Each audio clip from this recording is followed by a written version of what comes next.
This is the first day of this July 2025 7-day sesshin. I'm going to kick things off by reading from the teachings of a great 12th century Chinese master by the name of Foyan. This is comprised in a book called Instant Zen, Waking Up in the Present. I've read from this before, but it's been a while. And this book was translated by Thomas Cleary.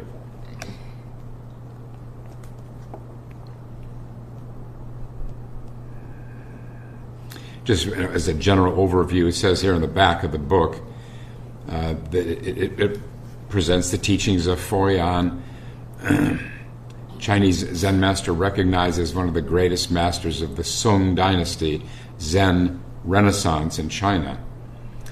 Probably many of you heard about the Tang dynasty that ended in, I should know this by now, 900 or something, and then 800, and then following the Tang dynasty was the Sung. And I'll start by reading some biographical material about Foyan from our mother lode of biographical information, which is a book called Zen's Chinese Ancestors by Andy Ferguson.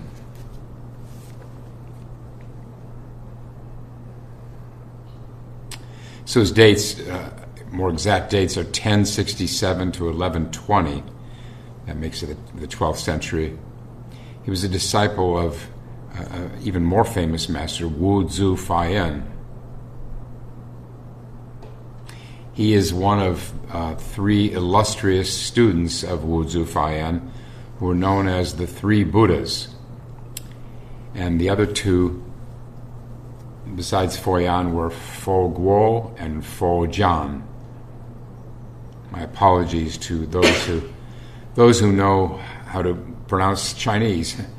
I do my best, but it's not the real thing. Chinese has 5 different intonations, 6 I've heard once. So everything depends on that, and I'll just do the best I can. So Foyan, Fo Guo, and Foyan. The word Fo means Buddha, hence the term the Three Buddhas. And it says here, at the young age of 14, and this is original material from centuries ago when I'm reading, at the young age of 14, Foyan took the Buddhist precepts. He then began by studying the sutras, Buddhist sutras, and practicing the tenets of the Vinaya. Vinaya is I don't think it's around now, not in this country or West, but it was a very prominent school in Foyan's day that emphasized a mastery of the moral precepts, an understanding of it, and putting that into practice.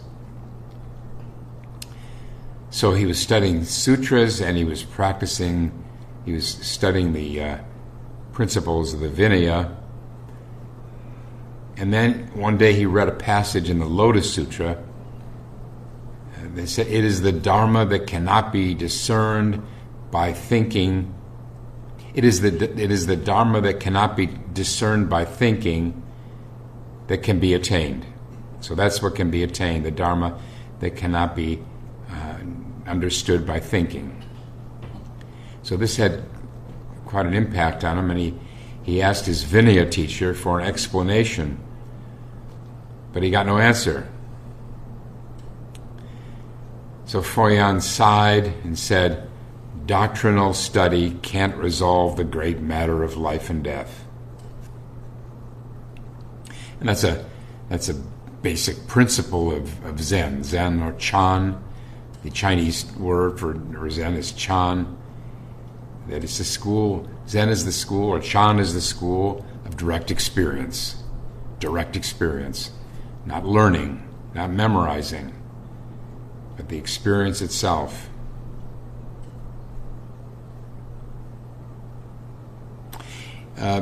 This Vinaya teacher who gave no answer,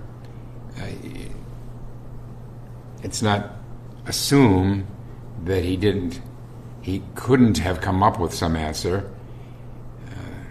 There were plenty of Zen masters who would respond with silence.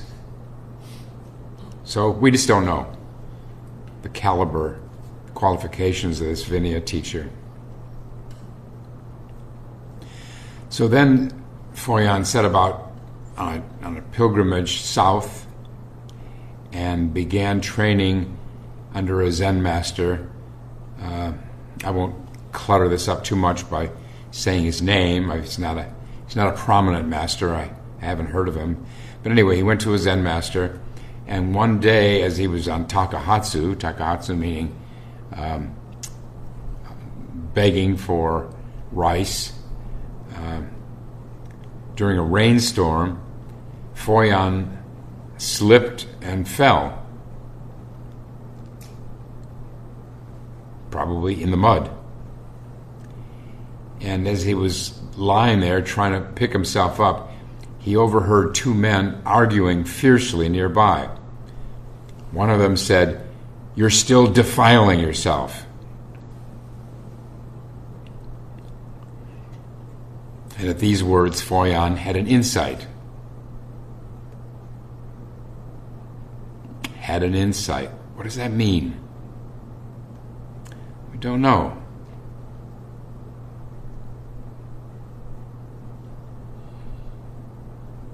Something that inspired him in some way. In sesshin, it's not uncommon to have insight about your life, about people close to you, about your work. It's not to be confused with Kensho, awakening, but these are insights.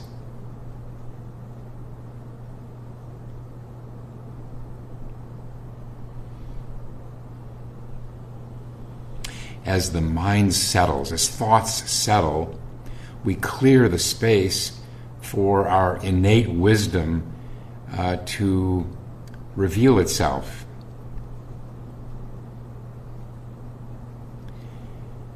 Those of you who've been to sesshin before know how this works. It's out of nowhere.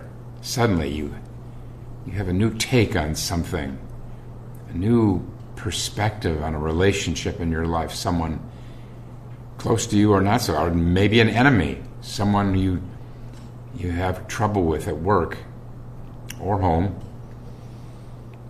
your parents.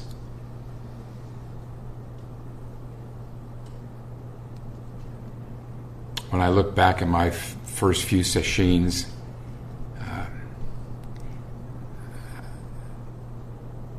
a lot of it was working through issues with my parents, particularly my mother.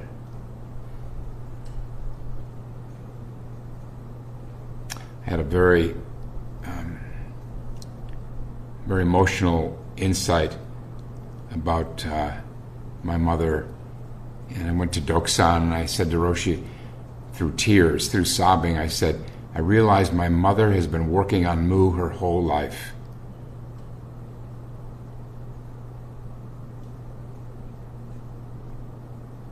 Not literally, of course, but struggling with the meaning of life, meaning of death, what it is, what we're doing here.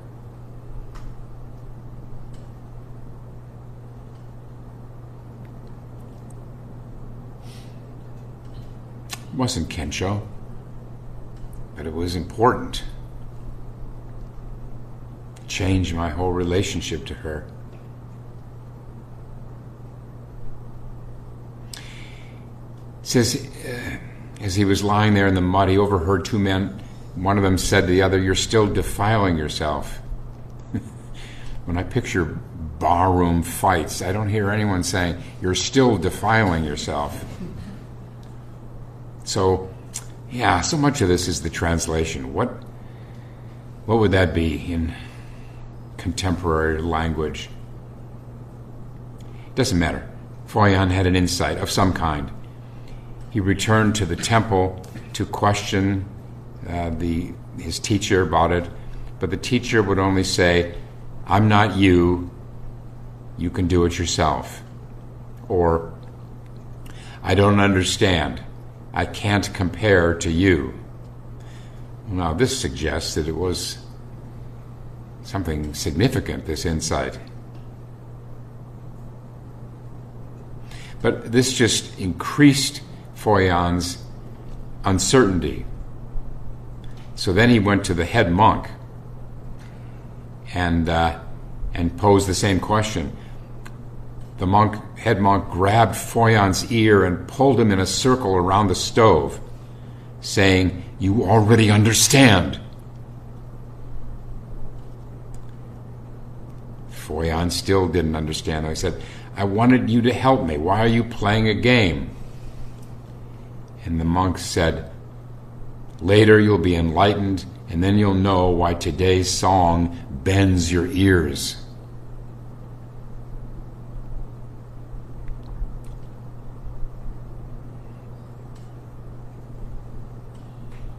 You already understand.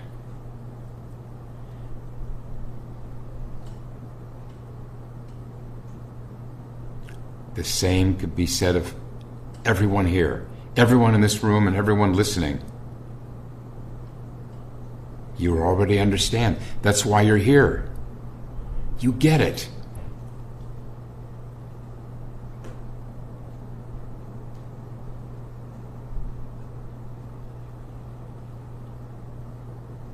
You're just trying to clarify it, make it more real.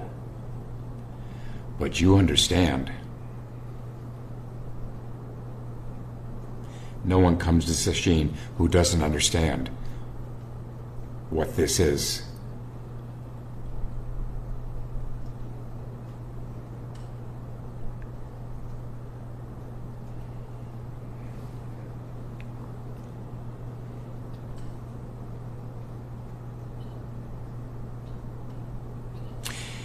Here's another entry here in this book of dialogues and biographical information. It was a cold night, and Foyan was sitting up alone, doing zazen, and he got up from his mat and he poked deep in the ashes of a dwindled fire and saw the embers flare up.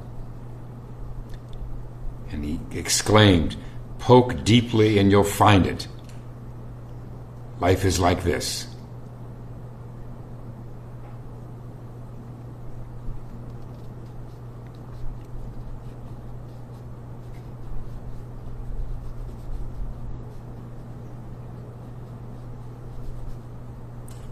And then Foyan picked up and read some Zen texts about a former teacher. It doesn't specify what, but then it says, suddenly he penetrated the bottom of the stove. That's in quotation marks. He penetrated the bottom of the stove. The fundamental, we could say. The ground.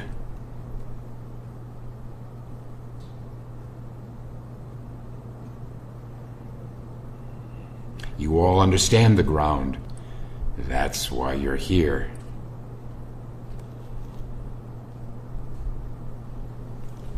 Then he composed a verse.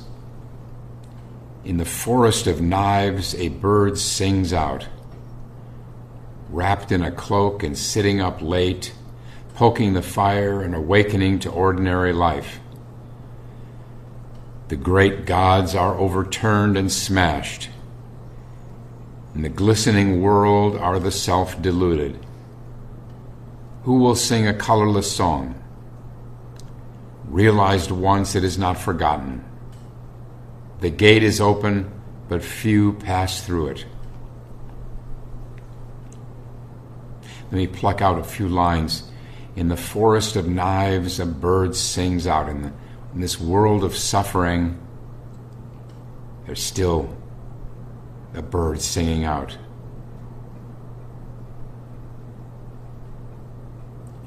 He wrote, awakening to ordinary life. Nothing special.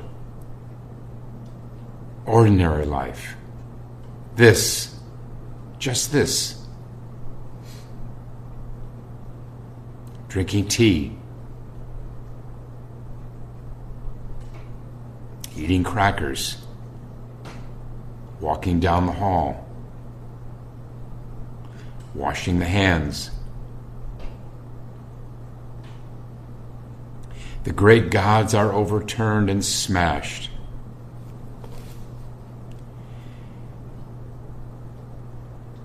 You could say that instead of gods plural, you could say that in the Judeo-Christian religions, that God himself, herself, is overturned and smashed. No one out there, no one omniscient, omnipotent, and omnipresent. No other but this one.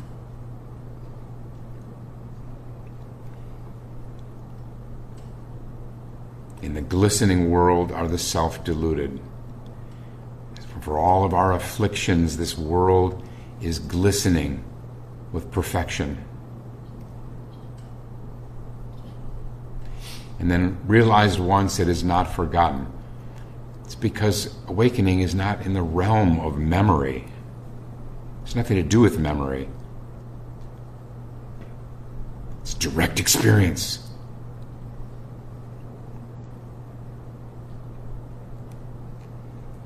The gate is open, but few pass through it.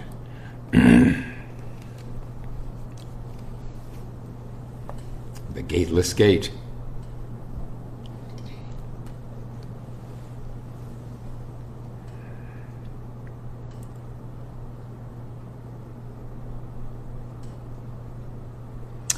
The author here just mentions that Foyan is in the Linchi lineage, the Rinzai lineage,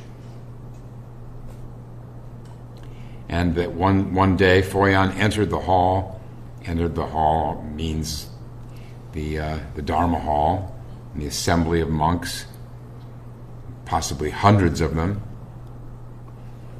And holding his staff upright, he said, "Know with perfect clarity, it does not come from thought. If you have died, you can speak. Dive into the pit. Jump into the moat. After all, what is it?"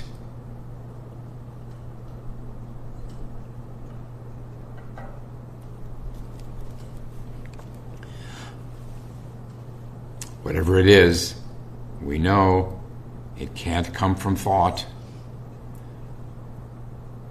We want nothing to do with thoughts when we're doing Zen practice. It can be tempting because the thoughts can be quite fascinating.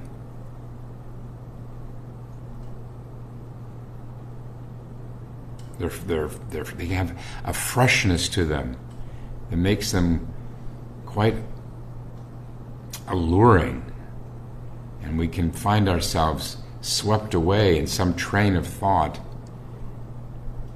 But that's not going to get us to where we need to go. No matter how profound the thought. If it's a thought, it's a thought. That's not our business.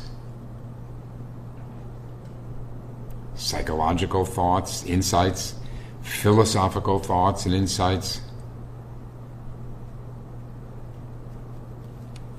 not for us.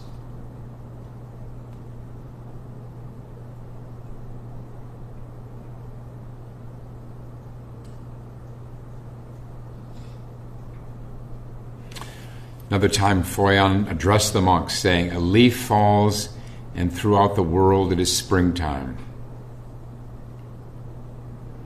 See the paradox there.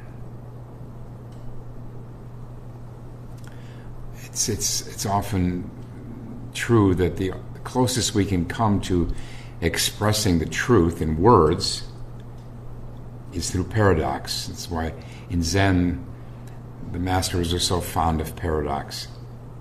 A leaf falls, okay, there we've got autumn, and throughout the world it is springtime. And then a few more things he says. When there is no road for pursuing thoughts, your laugh kills people. Down below is heaven, up above is the earth. And then he commented, this speech does not enter the flow of time. It is beyond time, beyond space, beyond convention, beyond sense, beyond logic or reason.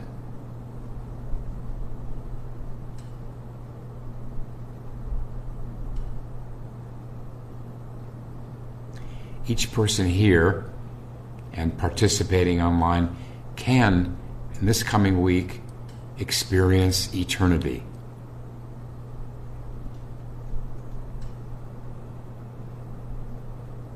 When we enter samadhi, we're beyond time. There is no time. Time is a thought. Time is the whole notion of time is a thought construct. You ever wonder what eternity was? Find out this week. And then he tosses out a few more. South is north. East is west. Movement is stillness. Joy is sorrow. A snake's head or a boar worm's tail both measure up. Sparrows live in the wild tiger's mouth. And then he wraps it up saying, what sort of speech is this? Go back to the hall.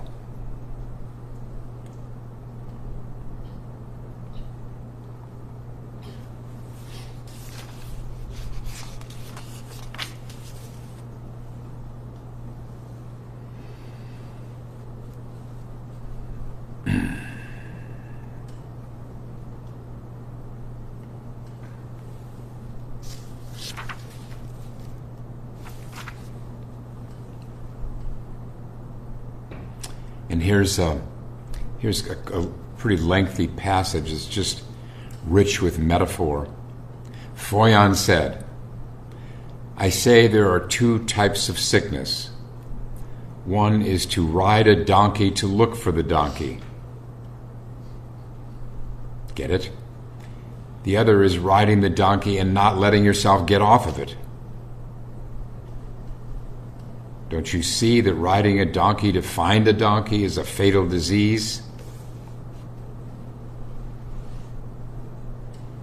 From the very beginning, all beings are Buddha. This very body, the body of Buddha. He goes on, this old mountain monk is telling you, don't seek. Clever people understand right where they are. They give up the seeking disease and the crazy thought-pursuing mind. Once you've seen the donkey, not allowing yourself to get off, now that is a disease that's most hard to cure. This old mountain monk is telling you, don't ride it.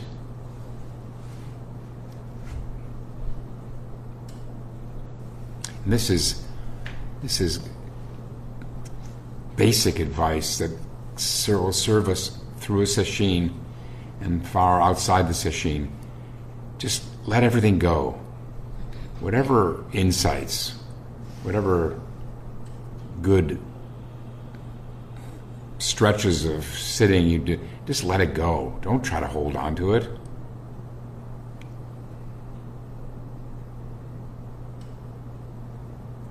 discard, discard, discard.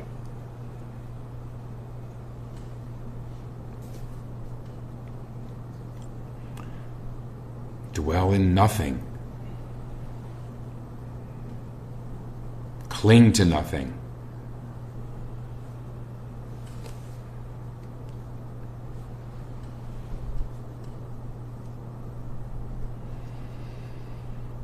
You could even say that all of Zen practice can be understood as non-clinging. Another word for non-attachment. Attachment, though, so easily can be understood as just attachment to sense pleasures, and that's the one large kind of attachment. But the ultimate attachment is not to food or sex or movies or all of the usual things, shopping, alcohol, drugs. It's attachment to our thoughts. So deeply attached to our thoughts. Addicted, really. Sitting 7 days and nights confirms this.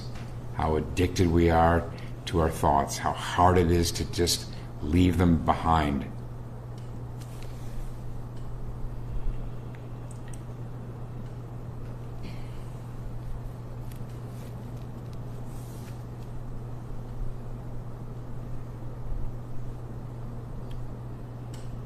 Here's another attachment to comfort.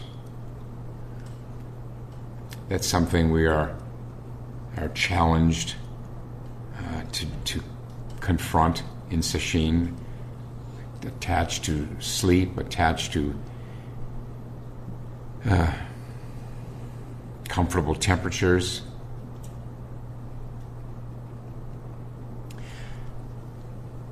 For years I struggled with whether to have air conditioning here and at Arnold Park. I just kept resisting. But then I came to believe that it's a kind of skillful means, upaya. That if we have some moderate air conditioning here, then there are people who are more likely to come to sesshin. And that's what could be more important than getting people to sesshin.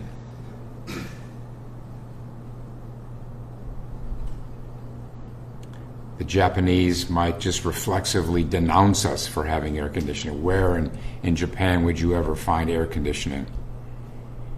But then the Japanese just have a special relationship to pain and enduring pain that most of us don't in the West. So if air conditioning will bring in the hottest months and humid months will bring more people to sesshin, good. Come on. Let's work in the air conditioning.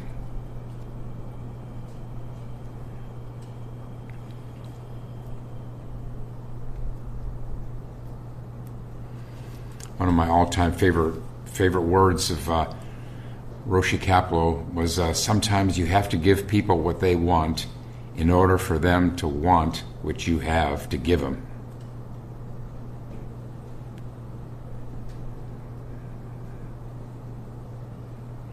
However we structure Zen training will determine whom we attract and whom we don't.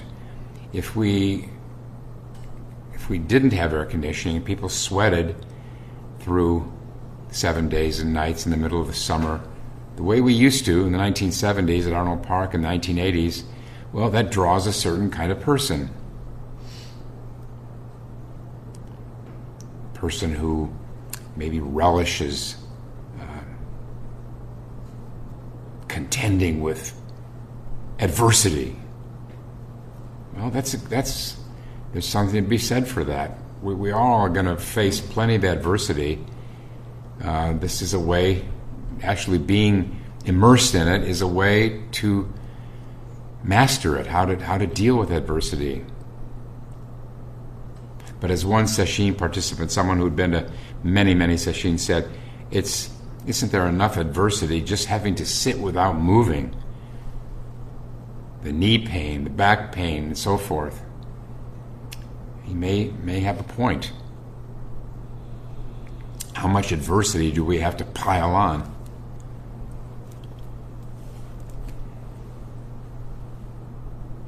Back to Foyan. He says, you are the donkey. The great earth is the donkey. How are you going to ride it? If you continue to ride it, you'll never cure this disease. If you don't ride it, then all the worlds in the 10 directions are open to you. That is, if you don't dwell in it, if you're not attached. If you can get rid of both of these diseases at once, then there's nothing left in your mind, and you're called a person of the way. Then what could trouble you? And then Foyan quotes Joshu asking his teacher, Nanchuan, what is the way? And Nanchuan answered, everyday mind is the way.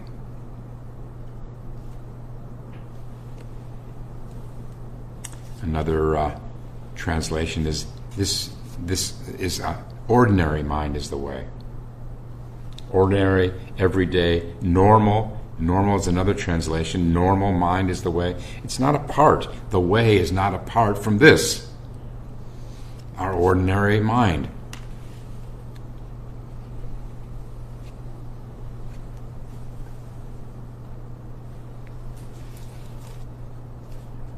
It's a koan in the Mumonkan, number 19. This what he's referring to. Ordinary mind is the way. Here's another one. Foyan entered the hall and said, to realize the dharma of all the sages, just recognize that their dharma is none other than the dharma of ordinary people. Completely understand that mundane and holy are not two different things. If you get to the bottom of enlightenment right now, then you have gotten to the bottom of all future delusion. If you get to the bottom of delusion right now, then you have reached the bottom of all future enlightenment. Completely understand that enlightenment and delusion are not two different things. Why should delusion go on being covered up?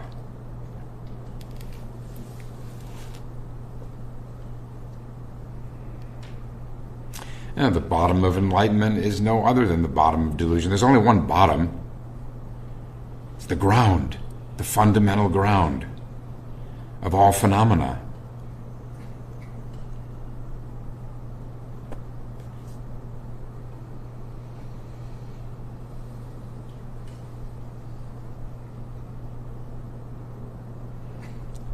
He asks, so what is it that all the enlightened ones have realized? It's that when you penetrate common, sacred, enlightenment, and delusion, then you clearly see the source. I dare to ask you all, what is the original person?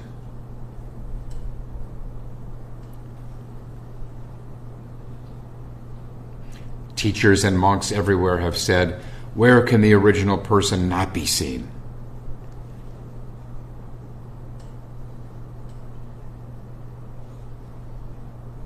Distant water won't put out a nearby fire.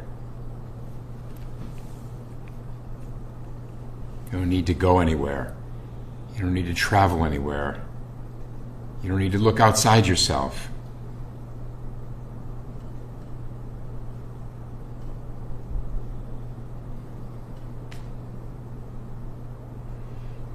And then Foyan poses the question, apart from these two paths, what is the original person? Or another way of that's been phrased, what is our original face?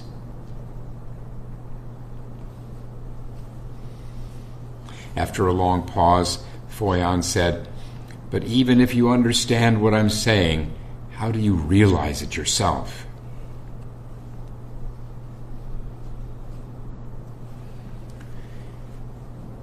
A lot of these words of the masters, we can sort of, kind of understand what it is.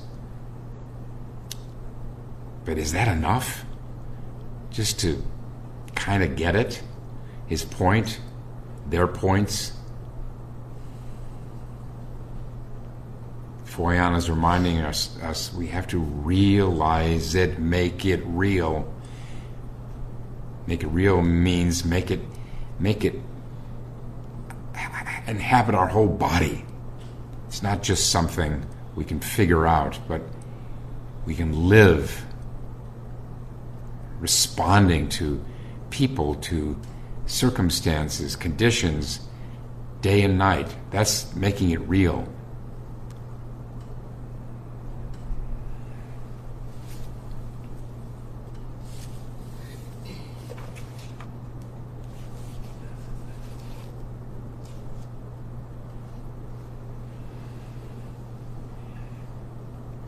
Let's wrap up this today and right now, and we'll recite the 4 Bodhisattva vows.